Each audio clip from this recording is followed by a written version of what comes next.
നമസ്കാരം. നടി ശരണ്യ ശശിയുടെ മരണവാർത്ത ഏറെ വേദനയോടെയാണ് മലയാളികൾ കേട്ടറിഞ്ഞത്. ക്യാൻസർ രോഗം വർഷങ്ങളായി പിടിമുറുക്കിയെങ്കിലും ജീവിതത്തിലേക്ക് തിരികെ എത്തുമെന്ന പ്രതീക്ഷ എല്ലാവർക്കും ഉണ്ടായിരുന്നു.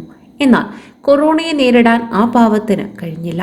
ശരണ്യയുടെ കൂടെ ഒരു ചേച്ചിയുടെ സ്നേഹം നൽകി ഒപ്പമുണ്ടായിരുന്ന വ്യക്തിയാണ് സീമാജി നായർ.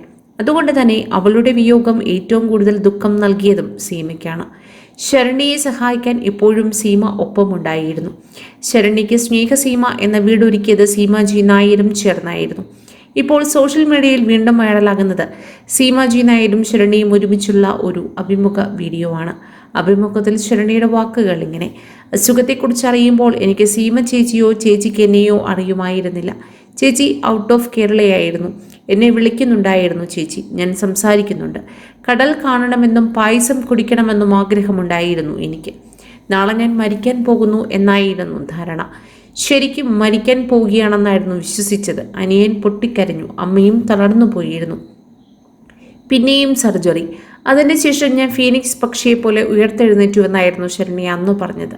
ശരണ്യ എൻ്റെ ഫാമിലി ഫ്രണ്ടോ ക്ലോസ് ഫ്രണ്ടോ ഒന്നുമായിരുന്നില്ല. 2012 ഇങ്ങനെയൊരു സർജറി വന്നപ്പോഴാണ് അടുത്ത് പരിചയമായത്. ഒരുപാട് കാര്യങ്ങൾ ചെയ്യുന്ന കൂട്ടത്തിൽ ഇതിനു വേണ്ടിയും ഇറങ്ങി പുറപ്പെടുകയായിരുന്നു. നീ ശരണ്യയ്ക്ക് വേണ്ടി കുറച്ച് കൂടുതൽ കാലം ഒപ്പം നിൽക്കണമെന്ന് ദൈവം പറഞ്ഞതുപോലെയായിരുന്നു തോന്നിയതെന്നായിരുന്നു സീമയുടെ വാക്കുകൾ. ശരണ്യയുടെ 9ാമത്തെ സർജറി വന്നപ്പോൾ ഞങ്ങൾ തളർന്നുപോയി. ഞങ്ങളുടെ കയ്യിൽ 10 രൂപ പോലും എടുക്കാനില്ലാത്ത സമയമായിരുന്നു. ഒരുപാട് വാതിലുകൾ മുട്ടി. പലരും പിന്തിരിഞ്ഞാണ് നിന്നത്. അത് കഴിഞ്ഞാണ് സോഷ്യൽ മീഡിയയിൽ വന്നത്. ശരിക്കും പറഞ്ഞാൽ ശരണ്യയ്ക്ക് വിഷമമായിരുന്നു. ശരണ്യയെ കാണിച്ച് സോഷ്യൽ മീഡിയയിലൂടെ സംസാരിച്ചാൽ മാത്രമേ ആരെങ്കിലും എന്തെങ്കിലും ചെയ്യൂ എന്നായിരുന്നു ധാരണ. ശരണ്യയെ ഫ്രെയിമിൽ കൊണ്ടുവരാതെ തന്നെ ഞാൻ സഹായം ആവശ്യപ്പെട്ടു. ശരണ്യയെ സ്നേഹിക്കുന്ന ലോകത്തിലെ എല്ലാവരും സഹായിച്ചു തുടങ്ങി. അങ്ങനെ വീടെന്ന സ്വപ്നമായി. അതിനും ഒരുപാട് പേർ സഹായിച്ചു. എനിക്കൊരു വീട് വയ്ക്കുമ്പോൾ പോലും ഞാൻ ഇത്രയും സന്തോഷിച്ചിട്ടില്ല. വിഷുവിന് വീടിന് പാല് കാച്ചൽ നടത്താനായിരുന്നു പ്ലാൻ. അപ്പോഴാണ് കോവിഡ് വന്നത്. ഏപ്രിലിൽ അവളുടെ 10ാമത്തെ സർജറിയായിരുന്നു. അതോടെ അവളാകെ തളർന്നുപോയി. കോതമംഗലത്തെ ട്രീറ്റ്മെൻറ്റിലൂടെ അവൾ നടക്കാൻ തുടങ്ങി. അങ്ങനെയാണ് എത്രയും പെട്ടെന്ന് ഗൃഹപ്രവേശനം നടത്താൻ തീരുമാനിച്ചത്.